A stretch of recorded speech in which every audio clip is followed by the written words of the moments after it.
안녕, 밥친구 셀리야. 오늘 메뉴는 삼계솥밥이야. 난 삼계솥밥이란 걸 사 먹은 적이 없는 것 같은데 뭐 밀키트가 있길래 너무 신기해서 한번 사봤어. 뭐 대충 이름 보면 뭐가 들었겠는지는 알 수는 있지만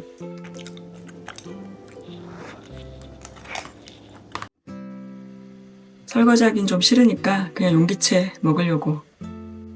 너는 오늘 뭐 먹어? 오늘은 삼계솥밥이 아닌 삼계탕 그릇 사주고 싶은 친구의 사연이야. 누구보다 열심히 살았는데 이상하게 세상이 자꾸만 발목을 잡는 것 같은 기분이 들 때. 넌 혹시 그런 적 없어? 오늘은 바로 그런 친구의 이야기를 해볼까 해. 자, 그럼 시작해볼까? 오늘 이야기의 주인공은 외로운 장수야. 이 친구는 내가 그동안 분석해온 데이터 속에서 발견한 아주 안타까운 유형의 친구야. 그의 사연은 대충 이래. 학창시절 늘 1등이었고 누구보다 성실했고 맡은 일은 반드시 해내는 책임감이 강한 학생이었지.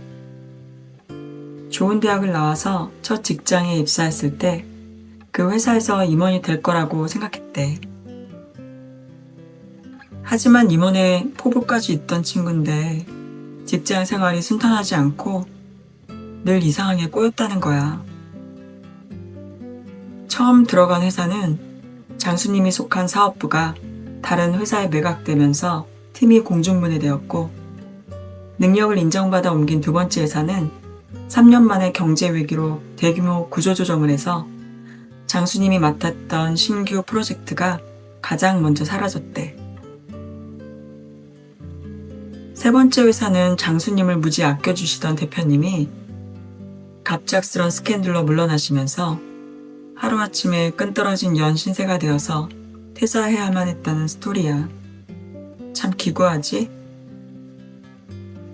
대충 이야기를 들어보면 무능하거나 게을러서 회사에서 잘린 게 아니고 오히려 늘 최고의 성과를 냈음에도 불구하고 피치 못할 상황에 의해서 회사를 그만두게 되었다는 거지. 이런 상황이 반복되면 누구나 무력감에 빠지게 돼. 어차피 내가 아무리 열심히 해도 운이 나쁘면 끝이구나 하는 학습된 무기력이랄까? 게다가 장수님이 퇴근 후에 시골의 싼 땅을 검색하는 습관이 생겼다고 하면서 다 포기하고 내려가서 농사나 지으면 적어도 쫓겨날 일은 없지 않겠냐고 했어. 내 삶의 주도권이 나한테 있는 게 아니라 외부의 어떤 거대한 힘에 의해 결정된다고 느끼게 되면 정말 살고 싶지 않지. 자, 그럼 이 친구가 왜 이런 황당한 일들을 반복적으로 겪게 되는지 그의 인생 지도를 한번 들여다볼까? 이 친구의 인생 지도를 분석해보니까 아주 중요한 특징이 하나 있더라고. 바로 나를 지켜주는 울타리, 외부의 비바람으로부터 나를 보호해주는 지붕과 기둥, 즉 관성이라는 기운이 단 하나도 없어. 이걸 우린 무관사주라고 불러. 관성이라는 건 튼튼한 집과 같아. 그런데 관성이 없는 사람들은 그 집안에서 누구보다 열심히 일하지만 정작 그 집의 기둥을 꽉 잡고 있지는 않은 것과 같지. 그냥 그 공간에 머물며 최선을 다할 뿐이야.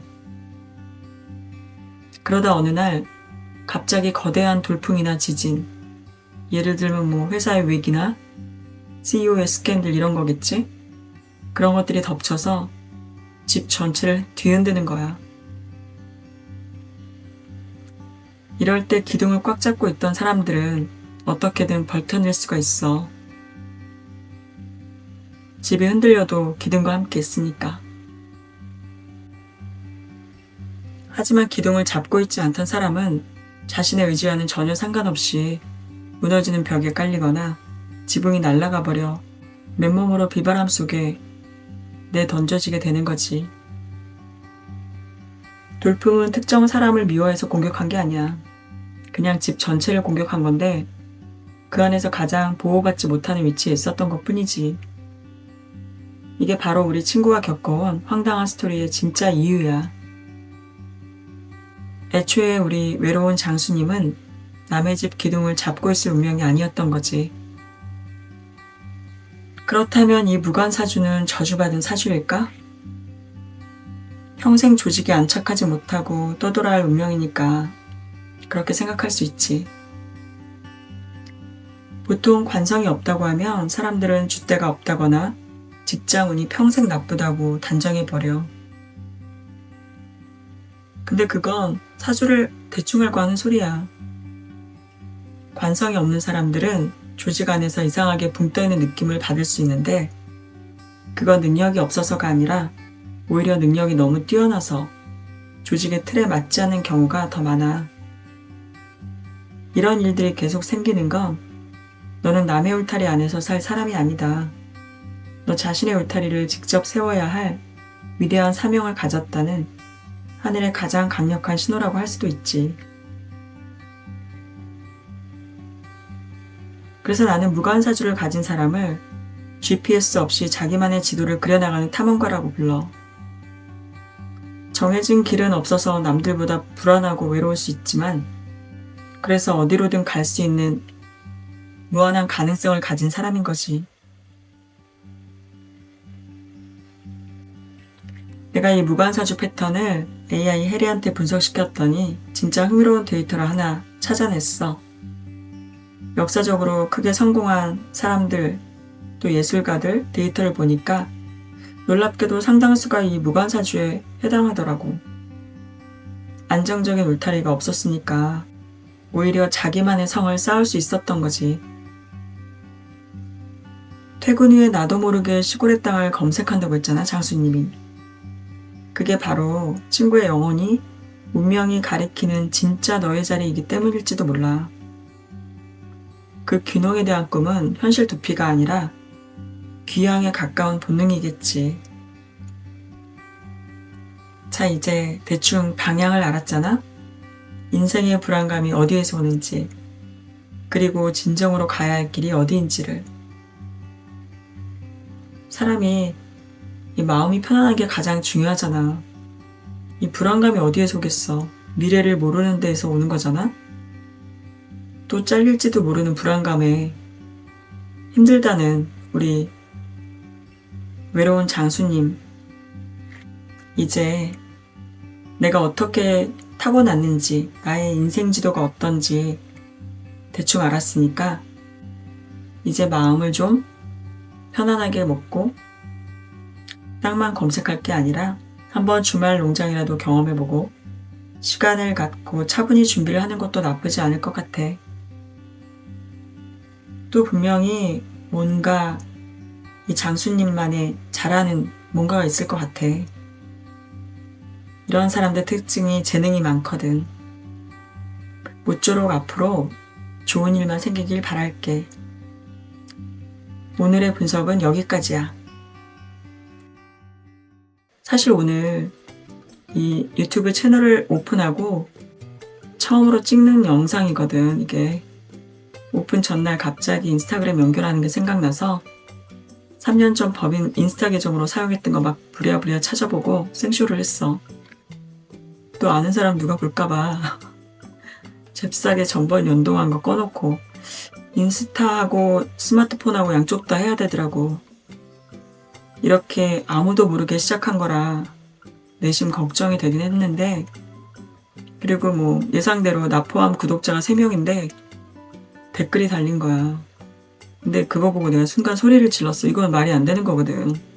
기적이라고나 할까? 근데 내가 답글을 쓰는 중에 구독자가 1명이 더 늘었어. 그래서 4명이 돼서 너무 기분이 좋았거든? 근데 다음날 취소했더라. 와우, 너무 웃겼어. 이게 유튜브의 세계인가? 그래, 뭐 일비하지 않아야겠지, 그치? 그리고 총 조회수는 1,500명이 넘었는데 이건 거의 쇼츠 조회수야. 근데 뭐 이 해리말에 의하면 이 정도면 잘 된 거래. 근데 솔직히 뭐 AI 말을 믿을 수가 있어야지. 오늘도 내가 뭐 하는데 계속 실수를 하는 거야 또. 아, 이거 문제 요즘 심각해. 이거 제대로 되는지 모르겠어, 내가. 아무튼 오늘은 신청 사연이 없어서 이렇게 내가 가진 데이터로 이야기를 풀고 있지만 언젠가 너의 이야기도 이곳 식탁에서 나눌 수 있길 바래. 아, 오늘 밀키트 이거 좀 특이해서 사본 건데 인삼향이 은은해. 인삼이 들어있는지 모르겠어, 내가. 아마 뿌리 정도는 들어있지 않았겠나? 그리고 맛은 건강한 맛이야. 치킨 들어있고 하니까. 양은 나한테는 좀 살짝 많아. 충분해, 그래서. 그리고 또 사 먹을 의향은 있어. 내가 요즘 건강에 좀 신경을 쓰는 편인데 내가 밀키트 먹는다고 대충 먹는 줄 아나 본데 그렇진 않아. 단지 이 요리 영상을 촬영하는 게 쉽지 않더라고. 그래서 아주 간단한 거 아니면 거창한 요리를 해서 먹기가 좀 힘들다고 생각을 했어, 일단. 내가 평소에 해 먹더라도 유튜브랑 연결하기는 좀 곤란해서.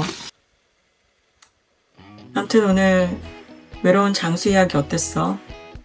어쩌면 이 영상을 보고 있는 너의 이야기일지도 모르겠다.